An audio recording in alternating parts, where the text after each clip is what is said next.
말씀 보시겠습니다. 오늘 은혜 받으실 기록된 하나님의 말씀은 사무엘상 23장 29절에서 24장 7절까지 봅니다. 사무엘상 23장 29절에서 24장 7절까지 구약성서 448페이지에 있습니다. 사무엘상 23장 29절에서 24장 8절까지 보시겠습니다. 예, 우리 함께 교독하겠습니다. 제가 먼저 29절부터 봉독합니다. 다윗이 거기서 올라가서 엔게디 요새에 머무니라. 사울이 블레셋 사람을 쫓다가 돌아오매 어떤 사람이 그에게 말하되 보소서 다윗이 엔게디 광야에 있다이다 하니 사울이 온 이스라엘에서 택한 사람 3,000명을 거느리고 다윗과 그의 사람들을 찾으러 들염소 바위로 갈새 길가에 오후에 있는지 불이 있는지라 사울이 뒤를 보러 들어가니라. 다윗과 그의 사람들이 그 물 깊은 곳에 있더니 다윗의 사람들이 이르되 보소서 여호와께서 당신에게 이르시기를 내가 원수를 내 손에 넘기리니 내 생각에 좋을 대로 그에게 행하라 하시더니 이것이 그날이니이다 하니 다윗이 일어나서 사울의 겉옷자락을 가만히 베니라. 그리하되 사울의 자락으로 말미암아 다윗의 마음에 찔려 자기 사람들에게 이르되 내가 손을 들어 여호와의 기름 부음을 받은 내 주를 치는 것은 여호와께서 금하시는 것이니 그는 여호와의 기름 부음을 받은 자가 됨이니이다 하고 다윗이 이 말로 자기 사람들을 금하여 사울을 해하지 못하게 하니라. 사울이 일어나 굴에서 나가 자기 길을 가니라. 하나님 말씀입니다. 아멘. 사무엘상 23장 29절에서 24장 7절까지 우리 함께 봤습니다. 우리 그 내용 가지고 상황 속에서 하나님의 뜻을 읽어내야 한다. 상황 속에서 하나님의 뜻을 읽어내야 한다라는 제목으로 함께 은혜 나누겠습니다. 우리 지난 시간에 다윗이 10광야와 광야의 요새를 전전긍긍하면서 사울을 피해 도망 다녔던 그런 이야기를 함께 나누었습니다. 그런데 10광야 사람들이 다윗을 보고 사울에게 가서 다윗이 여기 있습니다 라고 이렇게 고자질을 하는 장면을 보았죠. 다윗이 마온 광야의 바위산에 숨어 있다라는 것을 사울이 알게 됩니다. 그래서 사울이 다윗을 잡으려고 많은 군사들을 데리고 마온 광야로 갔습니다. 다윗은 사울이 쫓아온다는 소식을 듣고 기겁을 했겠죠. 그리고 도망갑니다. 그런데 그 좁은 곳에서 도망가기가 쉽지가 않습니다. 그래서 바위산을 두고 사울과 그리고 다윗이 서로 반대 방향으로 산을 돌면서 피해 다니는 과정을 보았습니다. 사울이 사람들이 많기 때문에 점점 바위산을 둘러쌌습니다. 그러니까 이제 좀 있으면 잡힌다는 거죠. 이제 좀 있으면 다윗과 사울이 만날 수밖에 없는 그런 시간입니다. 다윗은 이제 완전히 궁지에 몰렸습니다. 다윗이 잡히기 일보 직전에 구세주가 한 명 뛰어왔죠. 군사가 한 명 열심히 뛰어오더니 사울에게 옵니다. 왕이시여 지금 이러고 있을 때가 아닙니다. 블레셋이 쳐들어왔습니다. 라는 충격적인 그런 소식을 전합니다. 그래서 다 조금만 더 몰면 이제 그 다윗을 잡을 수가 있는데 더 이상 여기서 시간을 지체할 수가 없어서 군사들을 다시 돌이켜서 블레셋과 싸우러 가버립니다. 다윗은 구사일생으로 우리 지난 시간에 목숨을 건졌습니다. 다윗은 사울에게 피하기 위해서 사울의 추격을 피하기 위해서 좀 더 인적이 드문 곳, 좀 더 험한 곳을 찾아다니면서 광야에서 또 광야로 그렇게 도망다닙니다. 그런데 성경은 다윗이 사울에게 잡히지 않은 이유가 그렇게 광야를 찾아다니면서 피해 다녔기 때문이 아니라 하나님께서 다윗을 사울에게 넘기지 않으셨기 때문이다 라고 지난 시간에 말씀하셨습니다. 정말 죽을 고비를 또 한 번 넘긴 다윗, 이제 그가 오늘 또 거처를 옮기는 것을 볼 수 있습니다. 우리 29절 같이 한번 읽어보겠습니다. 다윗이 거기서 올라가서 엔게디 요새에 머무니라. 다윗이 마온 광야에서 이제 죽을 뻔하다가 이제 자리를 옮깁니다. 어떻게 하면 사울 손에 좀 더 벗어날 수 있을까? 당연히 궁리했을 겁니다. 어디로 가야 될까요? 저하고 여러분이라면 어느 곳에 가겠습니까? 마온 광야보다 훨씬 더 척박하고 훨씬 더 오기 힘들고 오다가 미끄러져서 오기 위험한 곳, 그런 거 찾아다니겠죠. 그런 곳이 엔게디라는 광야입니다. 이 엔게디 광야는 험하기도 험하지만 또 장점이 동굴이 많습니다. 그러니까 동굴 속에 숨으면 많은 동굴 중에서 어디에 있는지 순식간에 사라질 수가 있다는 거죠. 그래서 숨기가 쉬운 곳입니다.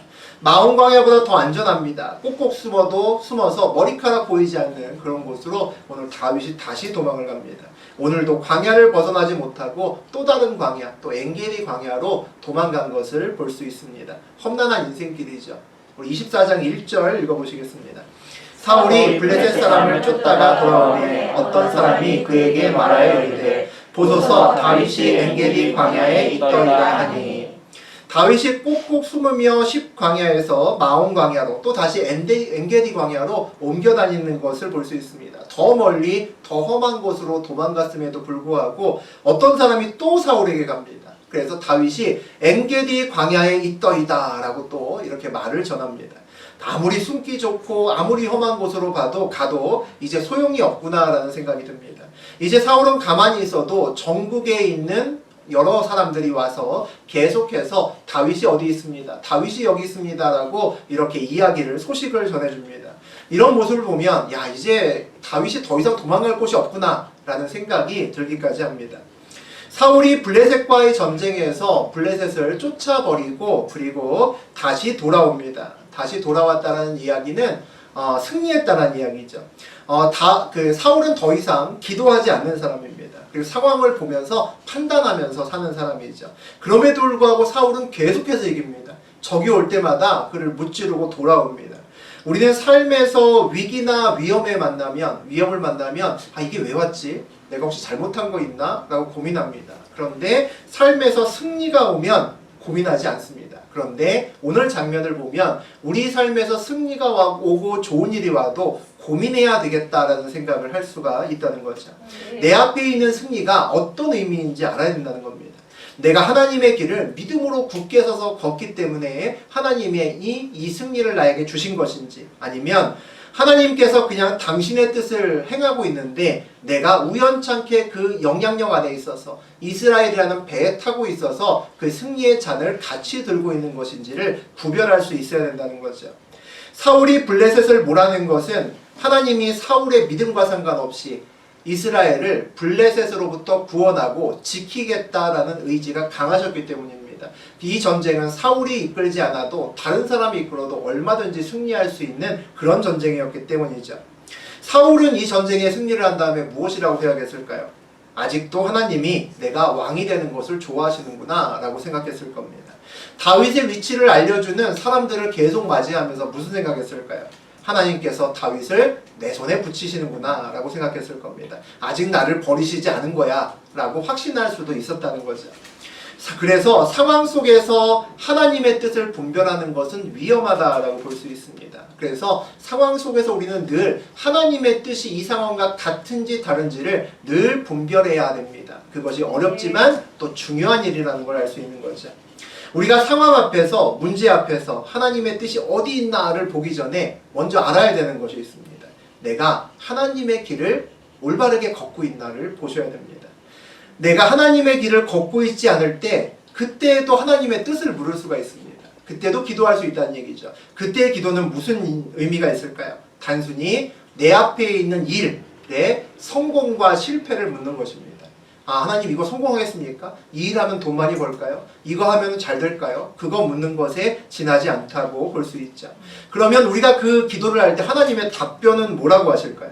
저는 하나님의 답변이 그런 종류일 거라고 생각합니다. 하나님은 야, 네 길을 바꿔. 너 지금 잘못 들고 있어 라고 아마 이야기를 하실 겁니다. 하나님은 묻는 사람의 우리의 성공과 실패에도 관심이 많으시죠. 그런데 더 관심이 많은 것은 우리가 어느 길을 걷고 있느냐에 훨씬 더 관심이 많으십니다. 내가 성공과 실패에만 관심이 있다면 하나님이 나의 길에 대해서 이야기하실 때 그 길에 대한 이야기를 내가 내 귀로 듣기는 어려울 겁니다. 그것을 깨닫기는 쉽지 않겠죠. 내 관심 밖의 응답이기 때문에 하나님이 나에게 응답하지 않으셨다라고 보통 이야기를 할 겁니다. 그러면 내가 하나님의 길을 걷고 있는지 아닌지 어떻게 알 수 있을까요? 목사나 전도사나 우리 아까 그 선교사님 위해서 기도했는데 그런 사람들은 하나님의 길을 걷는 것이고 나머지는 다 아닐까요? 샛길로 가면서 하나님의 길을 갈 때 가는 사람 도와주는, 기도하고 그 사람들을 위해서 돈 붙이는 뭐 이런 일만 하는 걸까요? 목사도 하나님의 길을 걷지 않을 수도 있습니다. 선교사도 마찬가지고요. 목사나 선교사보다 평신도가 더 올바르게 하나님의 길을 걷는 사람이 많습니다. 중요한 것은 뭘까요? 내 직분이 아니라 내 삶의 목적이 무엇냐는 겁니다. 나의 방향성이 무엇냐는 거죠. 내 삶의 목적이 주님이라면 그 길은 하나님의 길입니다. 여러분이 무슨 일을 하든 간에 여러분이 걷는 길은 하나님의 길입니다. 내 삶의 목적이 주님이 아니면 그 길은 내 길이라는 거죠. 나의 성공을 위해서 가는 길이기 때문입니다. 오늘 다윗이 어떤 길을 걷고 있는지, 그는 결국 왕이 될 겁니다. 이 왕이 되는 길이 어떤 길을 걷고 있는지를 오늘 그 하나의 단편을 볼 수 있는 그런 내용들입니다. 2절 같이 보시겠습니다. 사울이 온 이스라엘에서 택한 사람 3,000명을 거느리고 다윗과 그의 사람들을 찾으러 들령소 바위로 갈새. 다윗은 지금 600명의 부하들과 도망다니고 있습니다. 근데 사울은 온 이스라엘의 3,000명을 거느리고 다윗을 쫓아다닌다라고 되어 있습니다. 다윗의 600명은 이래저래 그냥 모인 사람들입니다. 다윗이 방을 붙이고 면접 봐서 뽑은 사람이 아니라 그냥 사울이 싫어서 힘들어서 그냥 다윗을 쫓아오고 싶어서 모인 사람들입니다. 다시 말하면 전문적인 군사들이 아니라는 거죠. 사울 입장에서 보면 떨거지들입니다. 그냥 이런저런 일하는 사람들이 다윗 주변에 모였을 뿐이죠. 그런데 오늘 사울의 3,000명은 사울이 택한 사람이라고 보시면 됩니다. 어떤 사람을 택했을까요? 등치 좋은 사람, 잘 싸우는 사람, 칼잡이, 창잡이 이런 사람들을 뽑았겠죠. 일종의 특전사들, 해병대 이런 사람들을 뽑아서 자기의 수하로 3,000명을 모았습니다. 5배나 많죠. 600명하고 3,000명. 그리고 군사훈련까지 하고 무기도 차이가 납니다. 그러니까 애초에 싸워도 상대가 되지 않는 사람들이라는 거죠. 3절 보시겠습니다. 길가 양의 우리에 이를즉 굴이 있는지라 사울이 들을 보러 들어가니라. 다윗과 그의 사람들이 그 굴 깊은 곳에 있더니. 사울이 3,000명의 군대를 이끌고 다윗을 죽이기 위해서 엔게디 광야로 갑니다. 엔게디 광야에 도착을 했습니다. 그런데 갑자기 먹었던 무엇인가가 잘못됐는지 설사가 나기 시작합니다. 용변이 급해진 거죠. 급동신호가 마구 오기 시작합니다. 그래서 근처의 굴로 갑자기 들어갔습니다. 용변을 보러 들어갔으니까 신하들도 들어가기가 뭐했겠죠. 혼자서 조용히 일을 보시라고 신하들은 바깥쪽에 굴을 지키고 있었을 겁니다. 뭐 지킬 거야 있겠습니까? 그냥 3,000명이 근처에 두런두런 앉아서 약간의 휴식을 취했겠죠. 그런데 하필 사울이 용변을 해결하고 들어간 그 굴 안에 깊은 곳에 다윗과 그의 사람들이 있었다라고 되어 있습니다. 우리 간단한 생물학의 공부 조금 하시겠습니다. 우리 눈에 빛이 들어올 때 눈에 겪는 반응 중에서 암반응이라는 것이 있고 명반응이 있습니다. 다시 말하면 암수능과 명수능이라고 하는 것이 있습니다. 밝은 곳에 있다가 갑자기 지하실이나 어두운 곳에 들어갔을 때 눈이 겪는 반응을 암수능이라고 우리가 보통 이야기합니다. 우리 눈에는 우리 여러 가지 사물을 구분하는 대표적인 2가지 세포가 있는데 원뿔 세포가 있고 막대 세포가 있습니다. 세포의 모양이 하나는 원뿔 같고 하나는 막대기 같다고 해서 그렇게 붙인 그 세포입니다. 이 막대 세포는 아주 흐린 빛들만 봅니다. 우리 시골에 가면 자연휴양림 같은 데 가면 가로등도 없는 그 어두운 곳에 그런 불빛을 보고 사물을 관찰하는 것이 막대세포고, 원뿔세포는 이렇게 등이 있거나 햇빛이 있을 때 사물을 관찰하게 하는 것이 원뿔세포입니다. 이 밝은 곳에서는 원뿔세포가 보통 강한 빛을 보기 때문에 활동을 하고, 막대세포는 약한 빛만 보는 너무 강한 빛이 있으니까 우리 애들 말로 맛이 갑니다. 그래서 자기 기능을 하지 못하고 있습니다. 그렇게 있다가 이제 어두운 곳으로 들어옵니다. 어두운 곳으로 들어오면 이제 원뿔세포는 강한 빛을 봐야 되는데 이제 흐리멍텅한 빛들만 있으니까 얘가 이제 빛을 보지 못하죠. 이제 막대세포가 빛을 봐야 될 순간인데 밖에서 맛이 가 있다가 갑자기 안으로 들어오니까 얘가 정신을 못 차립니다. 그래서 다시 정상적으로 돌아올 때까지 시간이 걸린다는 거죠. 그래서 밝은 곳에서 갑자기 어두운 곳 영화관에 가면 갑자기 아무것도 보이지 않고 멈칫하게 됩니다. 아마 다 경험하셨을 겁니다. 그러다가 조금 있으면 서서히 보이기 시작합니다. 그게 맛이 간 막대세포가 다시 정상화되는데 걸리는 시간 때문에 보통 그렇게 됩니다. 그것이 이제 일반적인 암수능이라고 하는 거죠.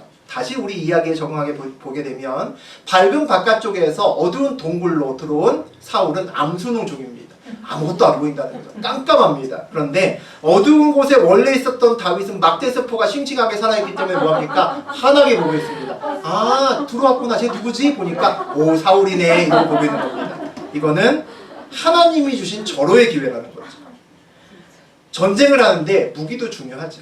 그리고 군대의 수도 중요합니다. 다 중요하죠. 그런데 세상에서 이야기하는 운빨보다 더 좋은 것은 없습니다. 영적으로는 영빨보다 더 좋은 것은 없겠죠. 우리가 다윗이라면 이것은 100% 주님이 주신 기회고 주님의 은혜입니다.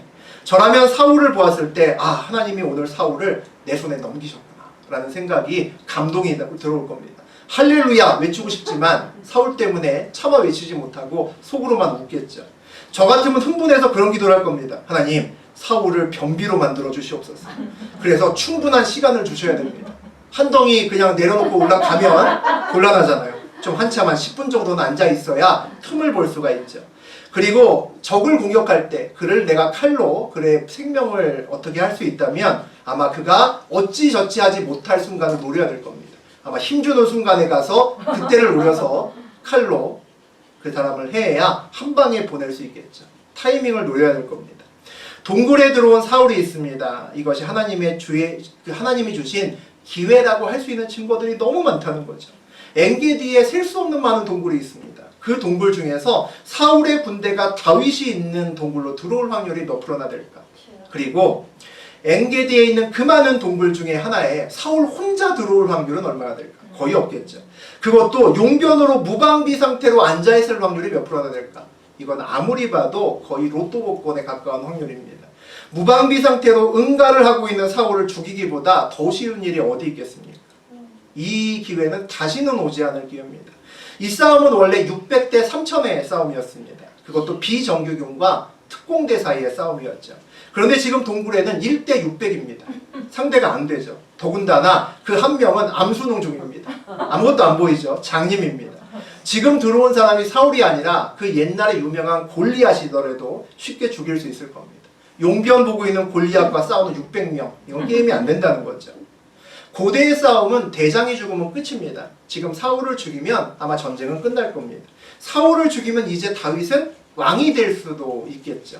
그런 상황입니다. 4절 보시겠습니다.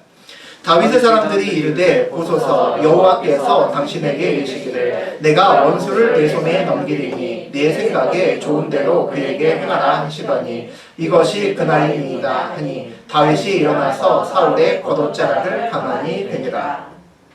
다윗의 부하들이 완전히 신이 났습니다. 야, 하나님이 우리 대장 편이구나 라는 생각이 들지 않을 수 없는 거죠.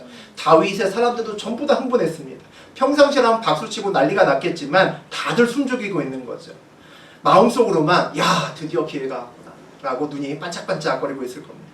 내가 원수를 내 손에 넘기리니 내 생각에 좋은 대로 그에게 행하라 하시더니 이것이 그날이니이다. 이게 다윗의 부하들이 대장인 다윗에게 한 말입니다.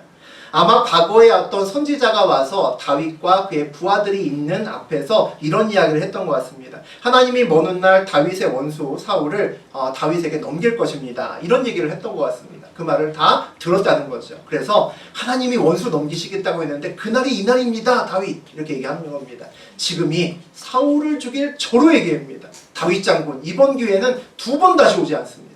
그렇게 얘기를 하면서 다윗을 부추겼다는 거죠. 누구라도 그랬겠죠. 다윗이 일어나서 사울의 겉옷자락을 가만히 베니라. 다윗이 칼을 들고 사울에게 다가갈 때 모두 숨을 죽였을 겁니다. 야, 이제 끝났다. 이제 10초만 있으면 5초만 있으면. 그런데 부하들은 이제 이 도망가는 것도 끝이구나 라고 이 즐겁게 노래를 부르던 이 시간에 다윗이 가서 사울의 겉옷자락만 살짝 베고 맙니다. 이게 도대체 무슨 일일까요? 다윗의 부하들이 얼마나 어이가 없었을까요? 아니 목을 베야지 겉옷자락을 왜 배? 라는 생각이 누구나 들었을 겁니다. 이게 도대체 무엇을 하는 것일까? 우리가 다윗의 부하들에도 아마 화가 났을 겁니다. 다윗의 부하들과 다윗은 운명 공동체입니다. 다윗도 죽을 위기를 많이 넘겼죠. 힘들었을 겁니다. 하지만 다윗의 600명의 부하도 마찬가지입니다. 그들도 매번 죽을 위기 넘기면서 다윗을 따르고 있기는 똑같다는 것이죠. 사울이 와서 다윗만 죽이고 나머지는 다 내버려두겠습니까? 아니죠. 모두 다 같은 운명 공동체입니다. 그런데 이제 사울이 눈앞에서 날 잡아드시오라고 앉아있는데 이 기회를 이렇게 그냥 허무하게 보내면 어떡하잔 말입니까?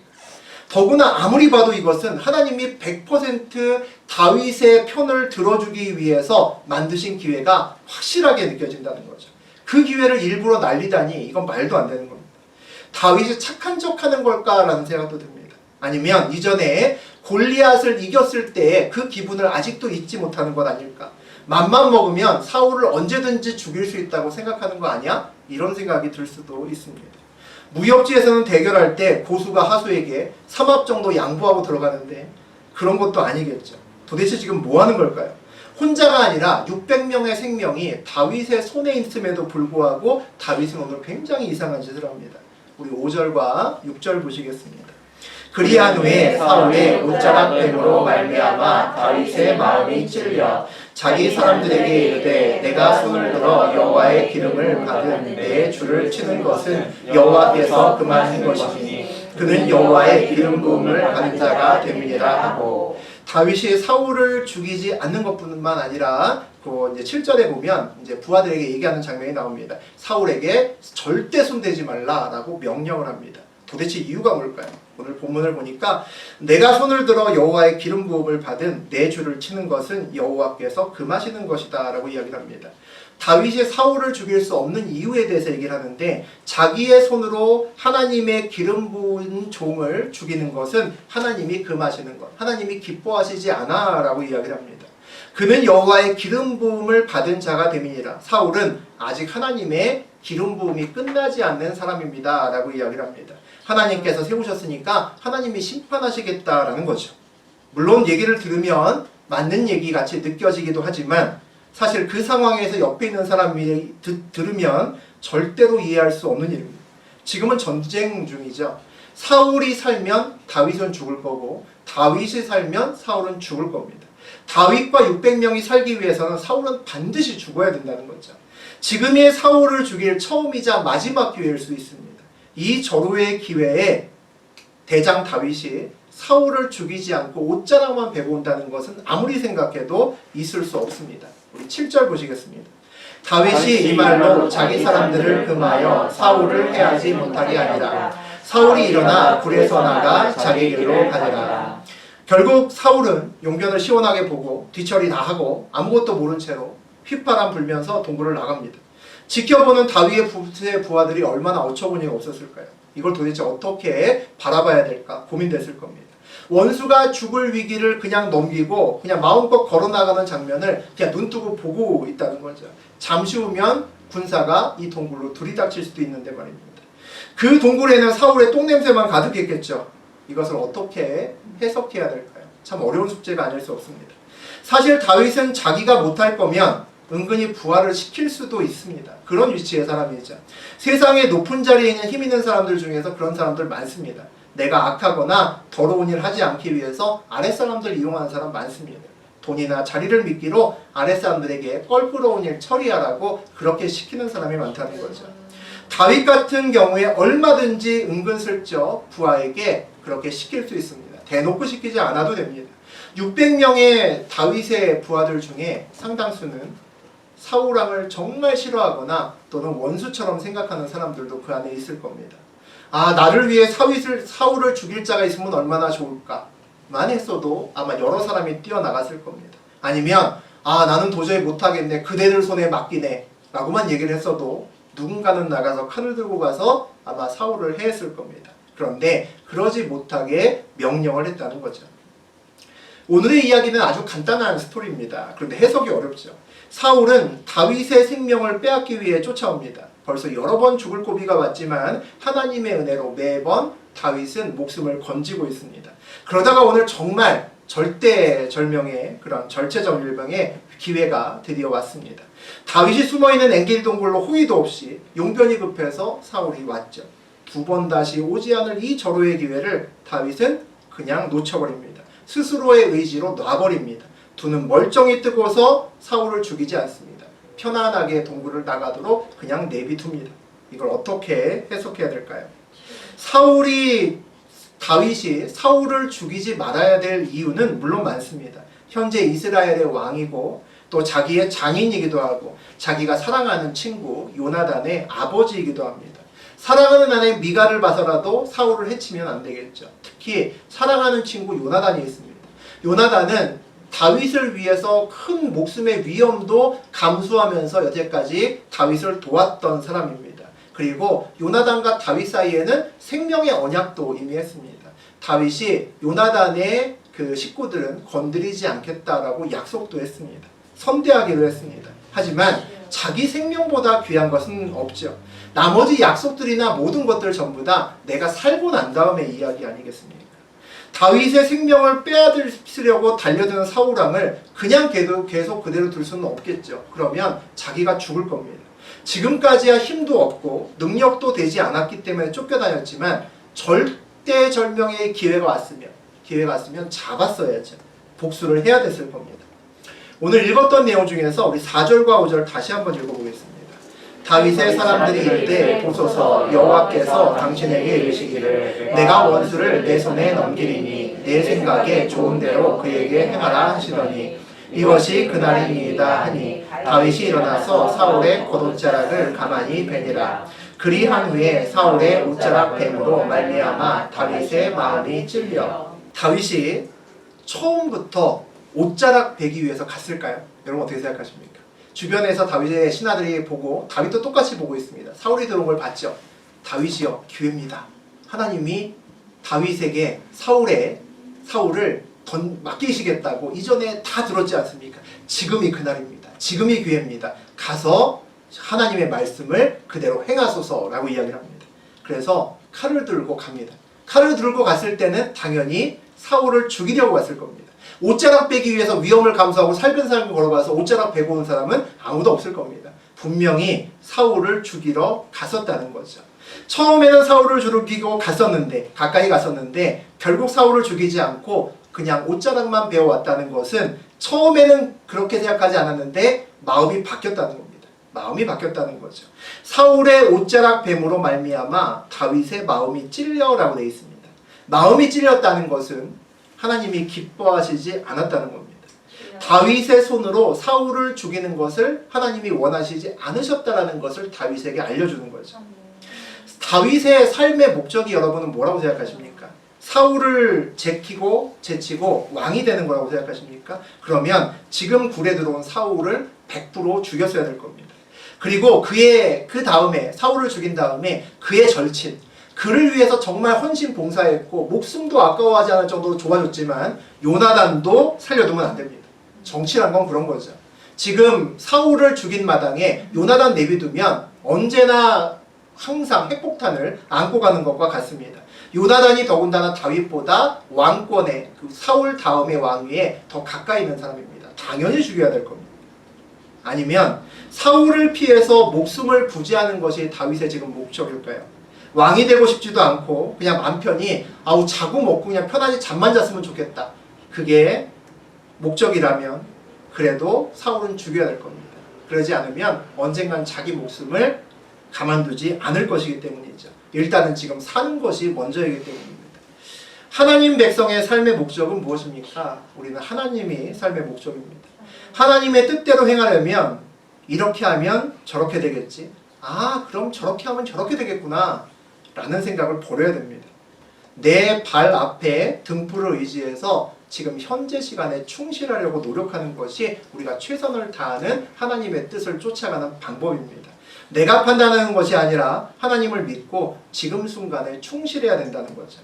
사울에게 가면서 우리가 다윗이라면 사울에게 가면서 마음속으로 묻지 않았을까요? 하나님, 지금 맞죠? 지금 제가 사울을 죽이는 것이 맞죠? 그렇게 물어보면서 가지 않았을까요?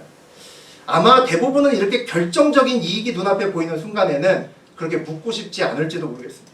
그러다가 하나님이 아니야 그러면 곤란하다는 거죠.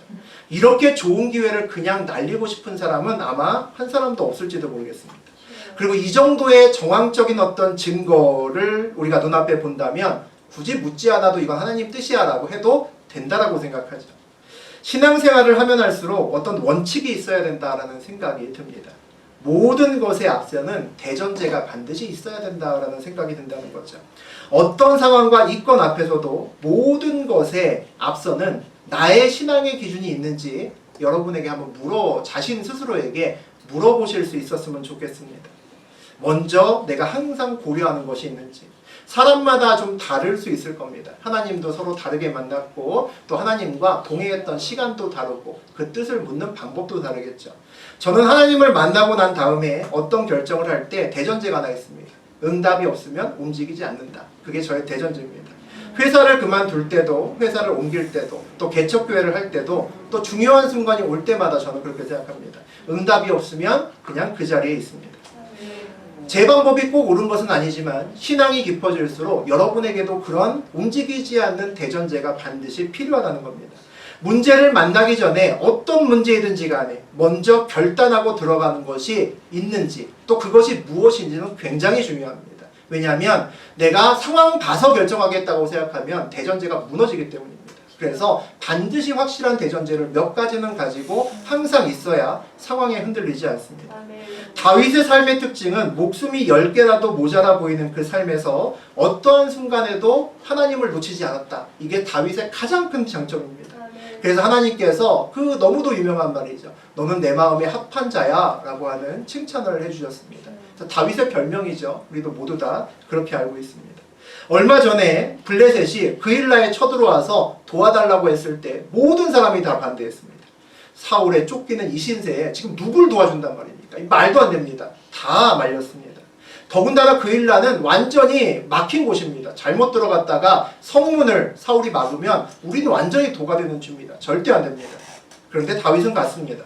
왜 갔냐면 하나님이 가라고 하셨기 때문입니다. 다윗의 부하들이 이번이 기회입니다. 하나님이 사울을 우리 손에 넘기셨습니다. 라는 말을 듣고 칼을 들고 가는 사울에게 가는 다윗은 물었을 겁니다. 하나님 맞습니까? 지금이 그때입니까? 하나님의 응답은 뭐였다고 생각하십니까?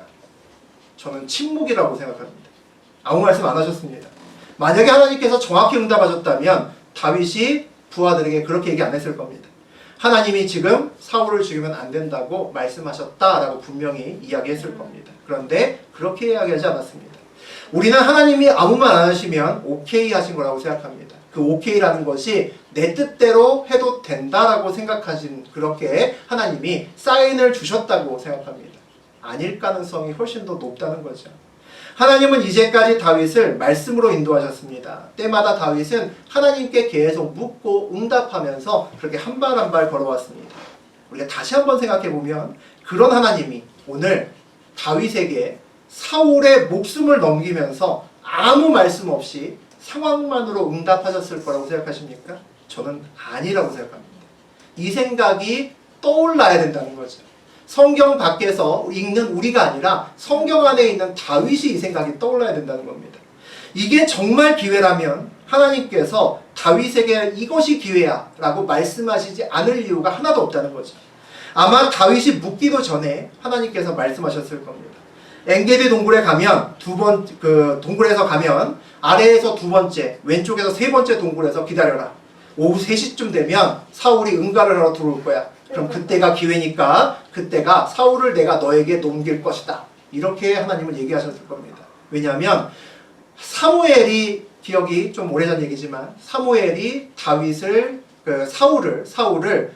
안수할 때 기름 부을 때도 하나님이 정확히 언제 사울을 만날 거라고 말씀하셨습니다. 중요한 것을 말씀하시지 않으실 이유가 없다는 거죠.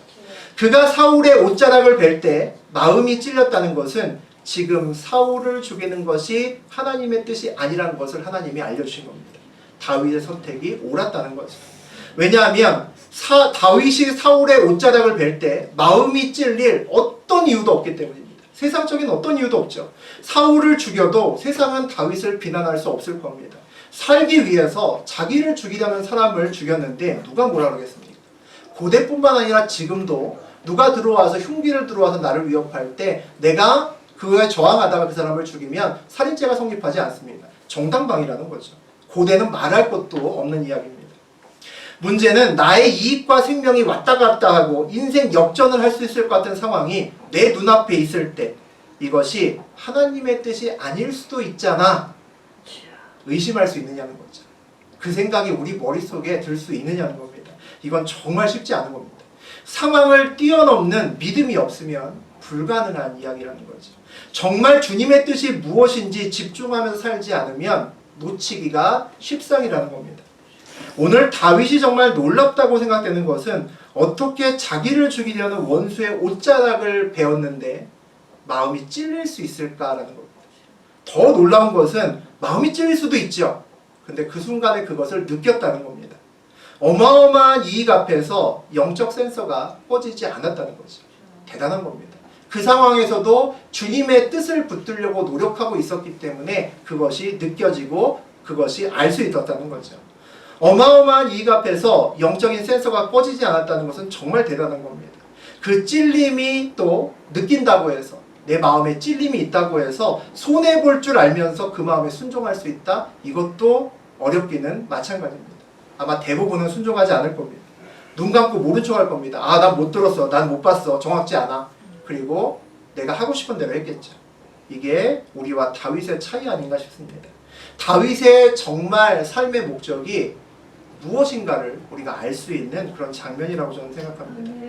다윗은 이스라엘 역사상의 가장 위대한 왕입니다. 다윗보다 더 위대한 왕은 없습니다. 그보다 더 부귀 영화를 누렸던 왕은 있지만 이스라엘 어느 누구에게 유대인에게 물어봐도 당신네 나라에서 최고의 왕은 누굽니까 하면 한 사람도 빠짐없이 다윗이라고 이야기를 합니다.